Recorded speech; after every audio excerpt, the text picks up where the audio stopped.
Olá, querido estudante! Nesse vídeo eu quero mostrar para você que a física está no seu coração, na sua circulação sanguínea. Eu quero abordar o que é a pressão arterial, o que é a pressão venosa e quais as relações disso com o teorema de Stevin na física, para que você consiga relacionar o conhecimento da física com o conhecimento da biologia. Vamos então ver como isso acontece e quais as grandezas físicas envolvidas. Quer aprender física? Se inscreva no nosso canal, ative as notificações que assim sempre que um vídeo novo for lançado, você vai ser o primeiro a saber. Gostou do nosso vídeo? Deixa o seu joinha, assim você ajuda o nosso canal a crescer. Quer aprender Enem num curso de maneira metódica? Aqui embaixo tem o link para o nosso curso para preparar você para o Enem e para outros vestibulares. Vamos juntos! Segue o vídeo! Para a gente começar o nosso bate-papo, vamos começar definindo algumas grandezas físicas. Primeira coisa, faça de conta que essa parte de verde, ela represente as paredes dos vasos sanguíneos. À medida que o sangue flui pelos vasos sanguíneos, ele interage em contato com esses vasos e vai exercer uma força. E quem exerce força sobre uma superfície exerce pressão. Vamos supor que eu tenha aqui o sangue exercendo uma força nesta superfície aqui, imagine que eu peguei um pequeno pedaço de superfície e dei um zoom. Aí este sangue, à medida que flui, ele exerce uma força. Aqui, ó. Ele vai exercer uma força que não é perpendicular. Por que que não é perpendicular? Porque existe um atrito entre o sangue que está fluindo, o sangue que está deslizando aqui pelo interior deste tubo, que são os nossos vasos, e as paredes. Então a força ela é inclinada. Como assim esta força é inclinada? Ela vai ter duas componentes. Uma componente na direção perpendicular à superfície, também chamada de direção normal, ou força normal, aqui seria esta componente, e a outra componente seria na direção tangencial. Então, eis aqui a nossa componente tangencial. A gente diz que a força normal exerce pressão, enquanto que a força tangencial ela exerce a chamada tensão de cisalhamento, que são definidas matematicamente da seguinte forma. A pressão é definida como a razão entre a intensidade desta força normal e a área sobre a qual esta força está atuando. Isso é a pressão. Já a tensão de cisalhamento, ela está relacionada a esta força tangencial, que vai atuar sobre a superfície e vai ser também definida como o valor da força tangencial sobre a área. Então, em ambos os casos, eu posso fazer essa medida em Newton por metro quadrado. Ah, professor Douglas, então eu já sei que Newton por metro quadrado também pode ser chamado de Pascal. As pressões que a gente tem no nosso cotidiano são muito maiores do que 1 Pascal. Para você ter ideia, existem outras unidades de medida e uma delas é a chamada atmosfera. 1 atm corresponde ao valor da pressão que a atmosfera exerceria ao nível do mar. Nesta localidade, o valor desta pressão dá algo em torno de 100 mil, eu estou arredondando uma variaçãozinha, 100 mil newtons por metro quadrado. 100 mil pascals. Aí você fala, professor Douglas, tá legal. Então eu já sei essa relação entre essas unidades, mas eu já ouvi falar em uma outra unidade chamada milímetro de mercúrio. A gente diz que a pressão exercida pela atmosfera, ela é capaz de equilibrar uma coluna de mercúrio de 760 milímetros. Professor, como assim? Uma coluna de mercúrio com 760 milímetros de tamanho, 0,76 metros, 76 centímetros, alguma coisa parecida com isso daqui, consegue exercer a mesma pressão que a atmosfera inteira, né? Porque o mercúrio é bem mais denso do que o ar. O teorema de Stevin, vai acabar mostrando isso para você. Mas Douglas, o que isso tem a ver com o meu sangue? Acontece o seguinte, existem dois tipos de pressão que a gente define na física. Um é a pressão absoluta e a outra é a pressão manométrica. Qual é a diferença entre uma coisa e outra? A pressão absoluta é aquela pressão total ao qual o fluido está sujeito. A pressão manométrica, também chamada pressão relativa à atmosfera, é a diferença entre a pressão absoluta total e a pressão atmosférica. Professor, como assim? Vamos para uma equação. A pressão total a que você está sujeito é a soma da pressão manométrica com a pressão atmosférica. Vou te dar um exemplo. Quando você está ao nível do mar, você está sujeito à pressão de uma atmosfera. Se você começar a mergulhar na água, a cada 10 metros que você mergulha, você vai ter um aumento da pressão em uma atmosfera. Professor, como assim? Olha esse exemplo. Se você está ao nível do mar, você está sujeito a uma pressão de uma atmosfera, exercida pelos gases da atmosfera. Se você mergulhar 10 metros na água, se você descer a profundidade de 10 metros, a pressão total atuando sobre você vai ser de 2 atmosferas. Mas a pressão total é a pressão manométrica mais a pressão atmosférica. Então nós vamos dizer que se você descer 10 metros, a pressão manométrica a qual você estará sujeito é uma pressão de 1 atm. Porque é a diferença, na hora que você pega aqui e isola na expressão, a manométrica é a diferença entre esses dois. Vamos ver como ficaria. Por exemplo, aqui no nível do mar, nós temos uma pressão total de 1 atmosfera. Nós dizemos que a pressão manométrica aqui é 0. Como assim 0? Você não tem nenhum acréscimo em relação à atmosfera porque você está sujeito à própria atmosfera. Se você descer 10 metros mergulhando na água, a sua pressão total vai ser 2 atmosferas. Isso quer dizer que você teve um acréscimo de 1 atmosfera nesse mergulho. Este acréscimo de 1 atmosfera é o que nós chamamos de pressão manométrica. Tudo bem? Vamos continuar agora voltando para a biologia. Primeira ideia que nós precisamos destacar. O coração é uma bomba. E essa bomba que é o coração tem uma função: provocar um acréscimo de carga de pressão ao sangue que até ele chega.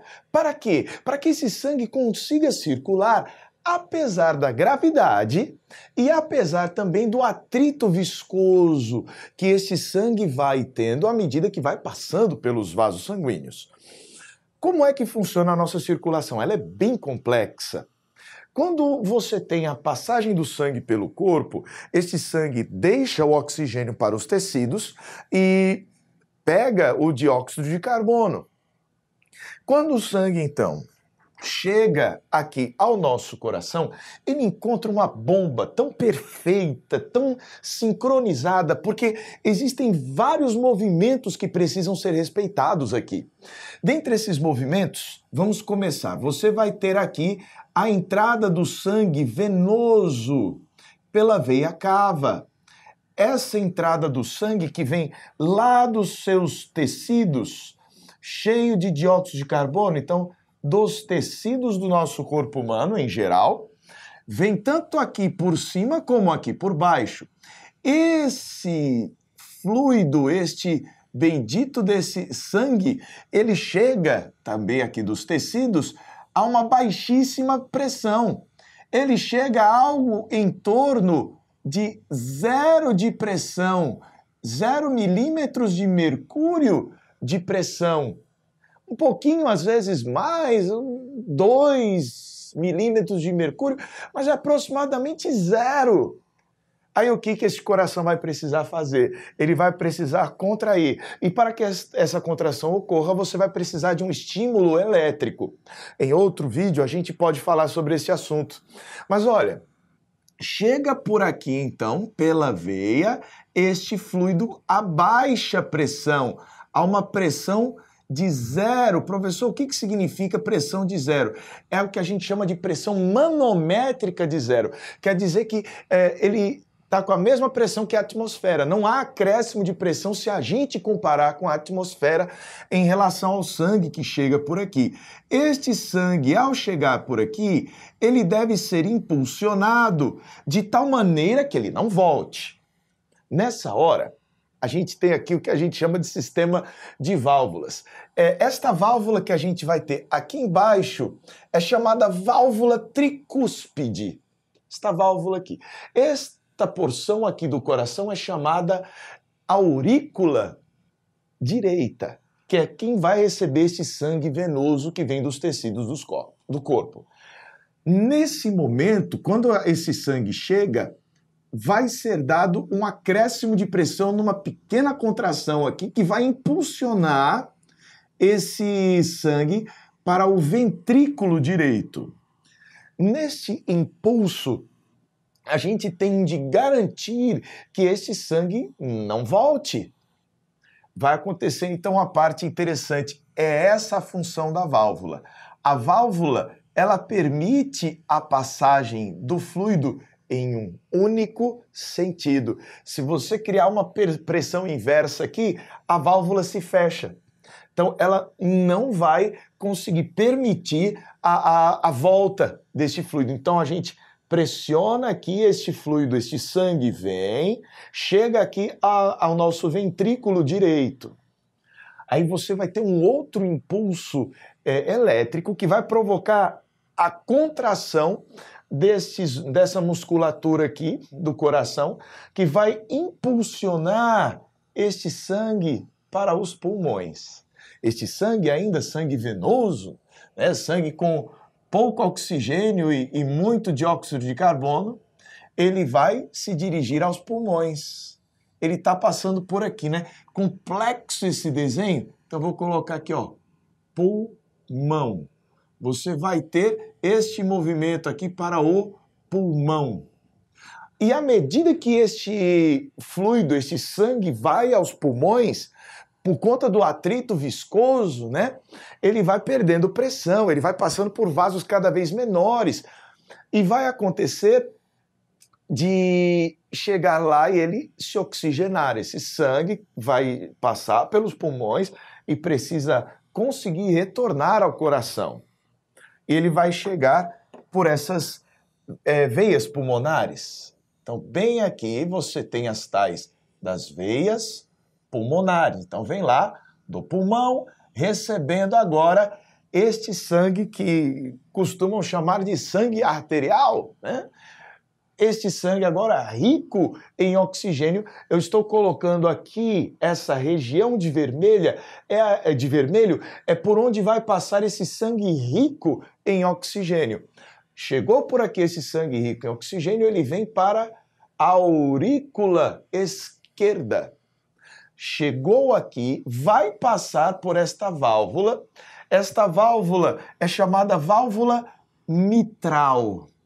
Só vai permitir o fluxo em um sentido. Aí o que acontece? Passou este sangue pelo átrio, né? pela aurícula esquerda, se dirigindo aqui, passando pela mitral para o ventrículo esquerdo, esta válvula é fechada e você vai ter um novo impulso acontecendo de uma nova contração. Toda vez que você tem uma contração do coração, você tem um acréscimo de pressão. É nessa hora, bem aqui, que você vai ter um acréscimo dos famosos 120 milímetros de mercúrio ou 12 centímetros de mercúrio. É o acréscimo de pressão que vai acontecer neste movimento sistólico, é a chamada pressão sistólica. Então você vai ter um acréscimo de pressão na hora que esse ventrículo aqui, ele impulsionar o sangue que veio aqui dos pulmões para os tecidos, ó. Aí ele sai aqui de cima, depois ele se distribui, obviamente, por toda a extensão do corpo, para os tecidos do corpo. Complexo isso, né? Então você vai passar por aqui, essa daqui é chamada artéria aorta, né? Essa daqui de vermelho é complexo, porque esse sangue vem passando por aqui e vai para lá. Esta válvula, né, essas válvulas, como eu já disse, elas têm o objetivo de permitir a passagem em um único sentido para o nosso sangue. Aqui na nossa representação, nós temos o coração visto em corte e aquele visto na parte traseira. Essa parte aqui de vermelho é essa aurícula esquerda que você está vendo bem aqui, ó. Esses vasos correspondem a estes vasos que estão vindo do pulmão. Aqui nós temos a veia cava, que é este elemento aqui. Nós vamos ter a aorta, que é esse daqui que está fazendo esta curvinha para cá. Agora vem uma outra pergunta. Como é que se faz para medir essas pressões? Se usa um equipamento chamado esfigmomanômetro. Professor Douglas, como é que isso vai funcionar? Bem, para a gente entender o funcionamento deste esfigmomanômetro, a gente precisa conhecer o chamado fluxo laminar e o chamado fluxo turbulento. Vamos ver o que é isso. Aqui eu estou representando nossas paredes do vaso sanguíneo e o sangue que está escoando. Quando o escoamento é laminar, ele é um escoamento ordenado. Esse escoamento ordenado, ele é um escoamento silencioso. Ele não cria vibrações. Agora, quando é que o escoamento é turbulento? Na hora que você tem esses movimentos abruptos das contrações do músculo do coração. À medida que você vai tendo este bombeamento, você cria um chamado movimento turbulento. No movimento turbulento, acontece um movimento caótico desse fluxo sanguíneo e isso provoca um som. E você consegue ouvir isso com um estetoscópio. O que poderia provocar, além dessas contrações aqui do coração, este fluxo turbulento? Uma obstrução. Uma obstrução na passagem de sangue provoca turbulências. E foi assim que se pôde medir de maneira indireta a pressão através do equipamento chamado esfigmomanômetro. Bem aqui, nós temos uma representação de uma artéria que está passando pelo interior do seu braço. Existe um fluxo laminar de sangue através dessa artéria, se não houver obstrução, ou seja, um fluxo laminar é um fluxo silencioso.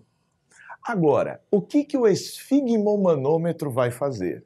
Você vai colocar aquela bolsa de ar envolvendo o seu braço e esta bolsa de ar vai ser inflada de tal maneira que vai pressionar o seu braço, pressionar ao ponto de obstruir a passagem de sangue por esta artéria.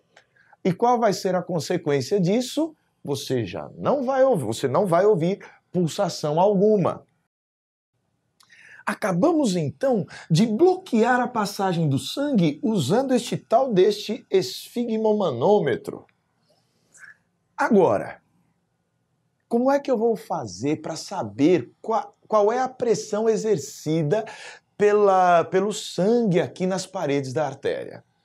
Eu começo a lentamente esvaziar este saco de ar. À medida que eu vou fazendo isso, existe um medidor de pressão para este arzinho aqui. Ele te diz qual é o valor da pressão que se encontra o ar nesta bolsa.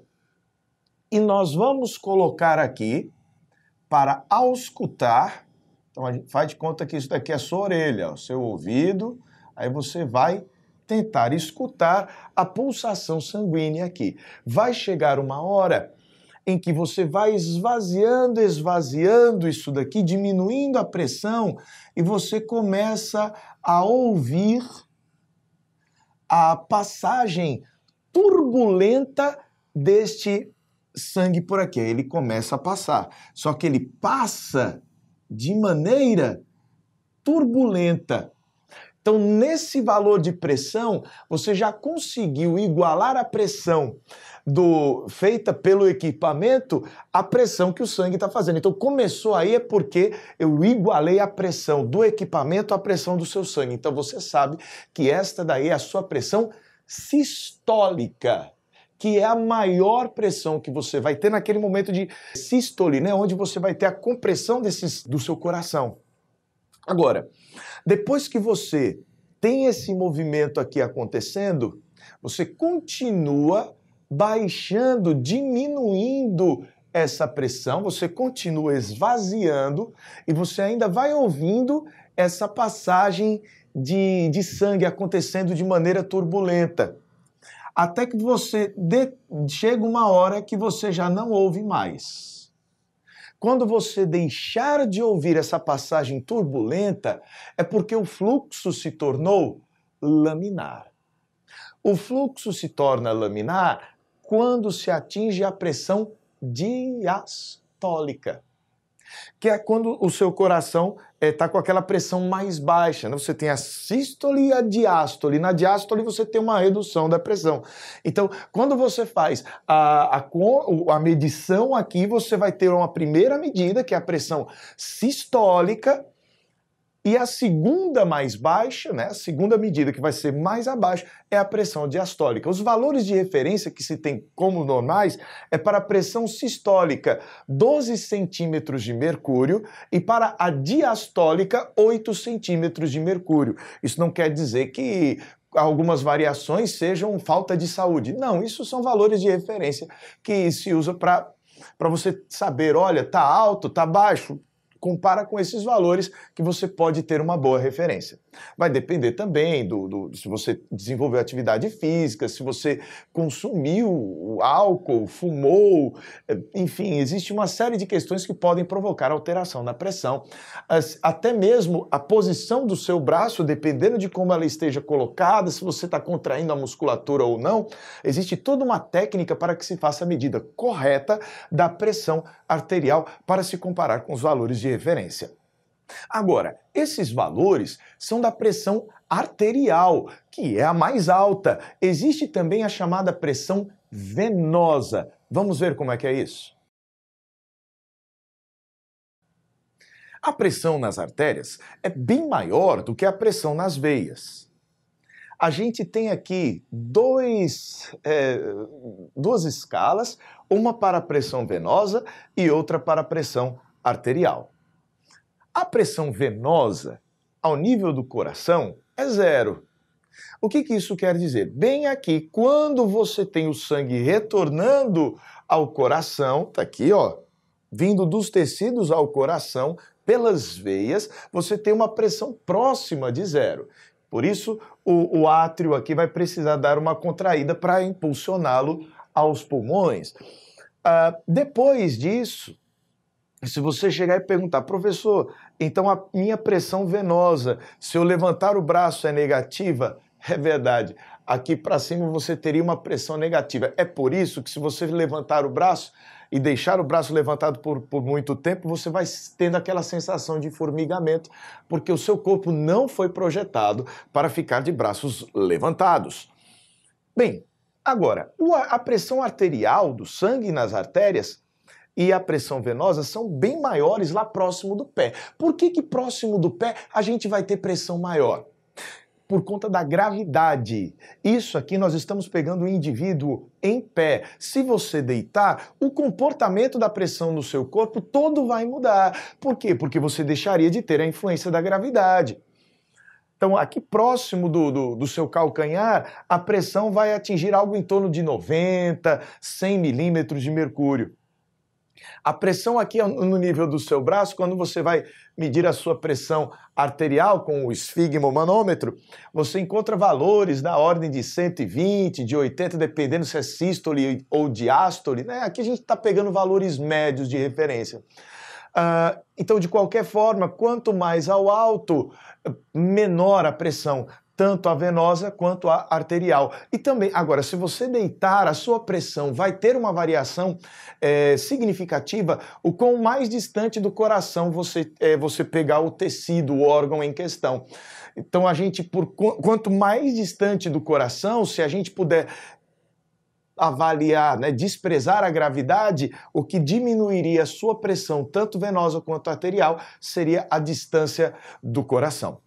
Agora, você já teve aquele problema de ir tomar soro no hospital e, de repente, numa hora em que você vai sair para urinar, por exemplo, você está lá sentado naquela cadeira com o soro dependurado e, de repente, você, preciso ir ao banheiro, aí tira o soro, aí vai carregando o soro, ou então, na hora que o soro baixa um pouco, você vê o sangue saindo da sua veia? Por que que tem hora que o sangue sai e tem hora que o sangue não sai? Isso vai depender da altura do soro, em que altura ele foi colocado. Vamos fazer uma questão, uma conta para saber qual deve ser a altura do soro para não haver retorno? Vamos fazer algumas suposições. Primeiro, suponha que a pressão venosa, quando você está deitado ali, doente no hospital, seja de 15 milímetros de mercúrio. Só 15. A gravidade no local, 10 metros por segundo ao quadrado para facilitar a vida. E a densidade do soro, aproximadamente igual à da água. A densidade da água é de 1 grama por centímetro cúbico. Então, em 1 centímetro cúbico eu tenho 1 grama de água, mas se eu for pegar 1 metro cúbico, amigo, eu tenho 1000 quilos. Então, a densidade da água é de 1000 quilogramas por metro cúbico. E vai ser a densidade do soro que nós vamos considerar. Agora eu te pergunto, qual deve ser a altura do soro para que o sangue não jorre? Porque se você pegar e acessar uma veia, como a pressão da veia ela é maior do que a pressão atmosférica, a tendência é o sangue sair, porque você vai ter uma diferença de pressão. Você tem 15 milímetros de mercúrio aqui e fora na atmosfera você tem 0 milímetros de mercúrio de pressão manométrica. Professor, tá legal. E se alguém me perguntar qual deve ser essa altura, você tem de dizer que a pressão exercida pela coluna de soro deve ser maior ou igual, pelo menos igual, à pressão venosa. Agora, milímetro de mercúrio tá feio, não tá? Vamos passar isso para o Sistema Internacional de Unidades. A gente resolve isso com uma regra de 3 simples. Considerando uma atmosfera. Uma atmosfera corresponde a 760 milímetros de mercúrio, que por sua vez valem 10 a quinta pascals. O problema sempre vai te dizer isso. 15 milímetros de mercúrio, então, deve corresponder a um valor X. Então, este valor X de 15 milímetros de mercúrio correspondem a 1974 pascals. Ei, vamos arredondar isso? 1974 pascals, a gente arredonda para 2000 pascals, certo? A gente está querendo encontrar apenas um valor aproximado. Então, fazendo esta consideração, a gente pode dizer o seguinte: a pressão exercida pela coluna de soro deve ser pelo menos esses 2000. E no que a gente escreve, dá o seguinte: a pressão exercida pelo soro deve ser maior ou igual à pressão venosa. Como é que eu calculo a pressão exercida pela coluna de soro? Vejam, é só a pressão manométrica, eu não vou considerar a pressão atmosférica, é só manométrica. DGH, densidade 1000, gravidade 10, altura H. Isso tem de ser maior do que aqueles 2000 que a gente calculou ali. Se isso for verdade, você ajeita a conta, essa altura deve ser maior ou igual a 0,2 metros ou 20 centímetros, um palmo. Então você precisa manter o topo do soro, é o topo, veja, não é a base, é o topo, essa linha aqui superior do soro, a uma altura de pelo menos 20 centímetros do acesso que está acontecendo no seu braço. A rigor, isso seria para você conseguir equilibrar, impedir que o sangue saia. Mas o seu objetivo não é que o sangue não saia, mas sim que o soro entre.